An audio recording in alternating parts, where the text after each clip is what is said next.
What up, though? This your boy Beezy, back again with another Dead End Hip Hop solo review. This week I'm going to be talking about Trek Life, Hometown Foreigner. Been a huge fan of Trek Life since his joints with Odyssey he had. Everything Changed Nothing and New Money remix album, as well as Wouldn't Change Nothing. I mean that's the album he didn't have with Odyssey as well. But just been a huge fan of Trek Life. Been following him for a good minute now, and now he drops a project, long-awaited project, with Duke Westlake, with producer. It's a MC, another one of these. I love him. One MC, one producer, just both go in the studio or whatever and record a really really good album. And like I said, Duke Westlake almost kind of like, cause by me following Trek Life, you already know the type of caliber MC he is. From the West Coast as well. Trek Life is a really, really good MC, and for me, I think Duke Westlake almost kind of stole the show because you know what to expect from Trek Life. You know what I'm saying? You're gonna get clever wordplay, good lyricism, everything from Trek Life. A good comedic flow, a good serious wordplay flow as well. You know what I'm saying? And he reached on a whole bunch of topics on this album throughout this album. So you know what to expect from Trek Life. Didn't know what to expect from Deuce Westlake. So for me, listening to this album, starting off from the intro, was just like, okay, I'm thinking like, okay, yeah, that was a good little joint right there. Duke Westlake showed it, but then it just went from what's real to Be Together, to went from smooth tracks to Be Together, went to raw, in your face beats like Rap Time, with Bishop Lamont. Good to hear Bishop Lamont spit after his 27 track mixtape he released. But yeah, Duke Westlake really stole the show for me, because this is my first time ever hearing his work. It's my first time hearing of Duke Westlake as a producer anyway. So one thing about Mellow Music Group, that label, they find them producers, man. It's like, from Odyssey to Apollo Brown to YU to, then you got Dunn from DTMD, and then you got Duke Westlake. I don't know if he's a part of a production crew now, but Duke really, he did a good job on this album as a whole. He gave me some smooth vibes, some good, like smooth Jay Dilla type of vibes. Not comparing them to Jay Dilla like that. I'm just giving like the vibe type I felt from this album for most of the beats. Some really good vibes from this album on the production side. Now on the MC side, Trek Life, man, I mean, dude touched on, like I said before, he touched on a lot of different subject matters throughout this album, from racial profiling to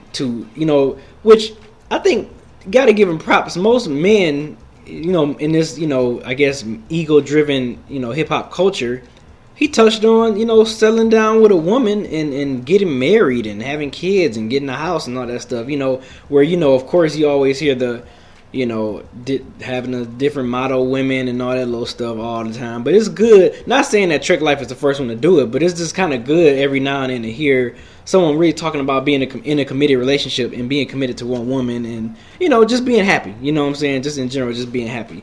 I love how he broke down what's real, because that song, which is the second track with YU did his thing on this verse.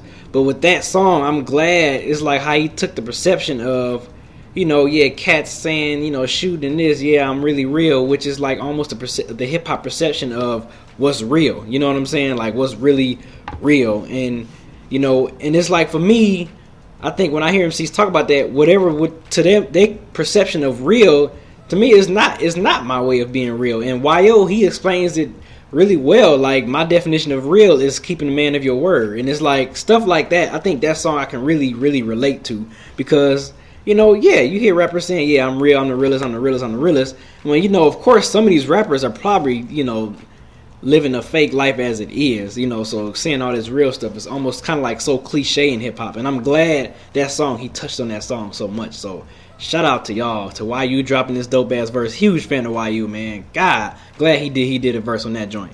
That's one thing, too.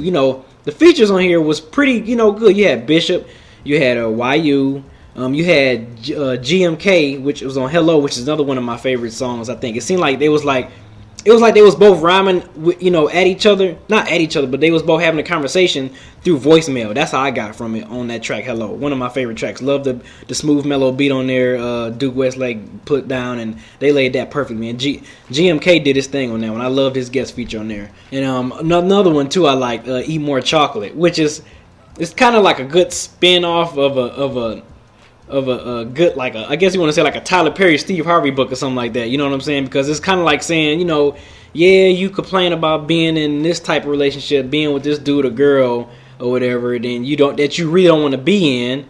Then if you don't, just go ahead. And I like how he used a chocolate reference as it, because by me being a chocolate lover, I love how he used to eat more chocolate. Just go ahead and go this way and do your thing without being tied down to here if you don't want to be tied down to here. So I like that concept of that song, really, for Eat More Chocolate. I like that. And it was kind of funny, since the way he delivered it was a good sense of humor type of funny track on there. I like that. I like Eat More Chocolate. Shout out to Trek Life on that. I love Eat More Chocolate. Love that track. Also, then another joint on there I love too. It kind of took me to that Big L, Street Struck. If you a Big L fan, you remember Lifestyle of Poor and Dangerous, Street Struck, which on Street Casualty, how he just pretty much talks about living the street life and how and I like the way he flipped it to where you doing all this crime in this neighborhood and flipping all these drugs and stuff like that, and you raising the property value down. It's like he's thinking it from a mature standpoint, like, yeah, you're doing this to your neighborhood, now realizing that, hey, I guess you want to say the man is looking at this,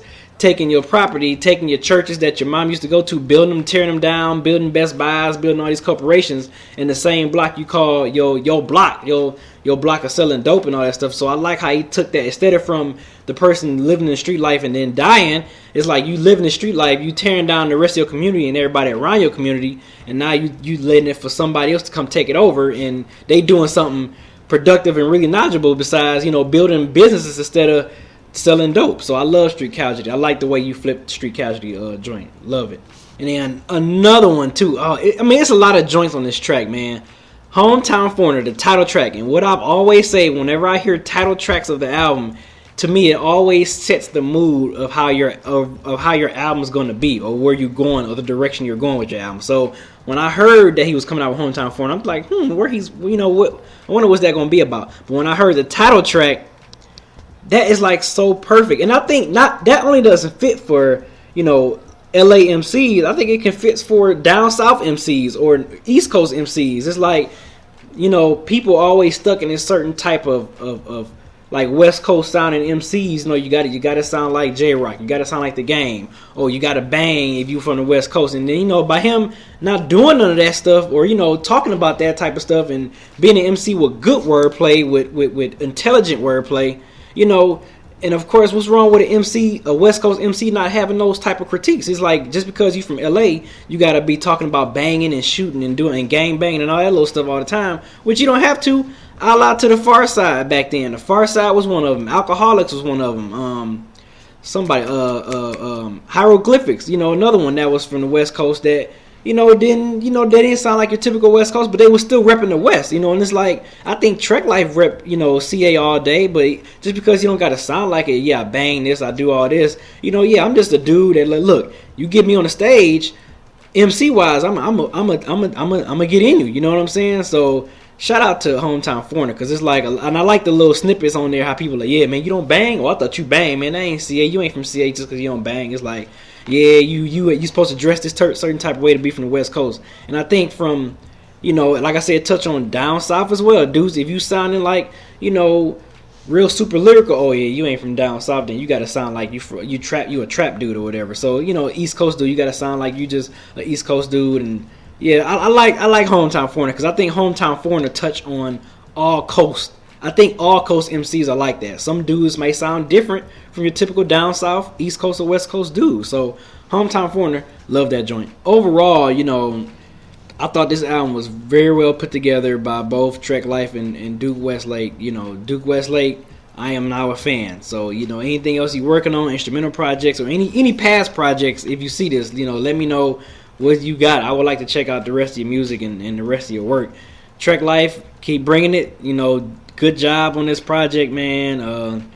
Overall, I loved it, man. I just like, sometimes it's good to kind of get away with this type of project and just, just vibe out, man. Good beats, great production. I don't think it was not one track on here that was like really bad. Maybe one track I can probably deal without is maybe the Name Game. I don't know if it was the delivery or it was the beat on there. Really, like was really no. The beat wasn't really bad, but I think it was just the delivery. Or I think just the concept of the song. That was the only track I maybe don't feel on there. Everything else I absolutely enjoy on this album. So shout out to Mellow Music Group. Love what y'all doing. Always been a huge fan for years, man. Trek Life, good job. Duke Westlake, good job. This your boy Beezy. Dating Hip Hop Solo Review. See y'all next time.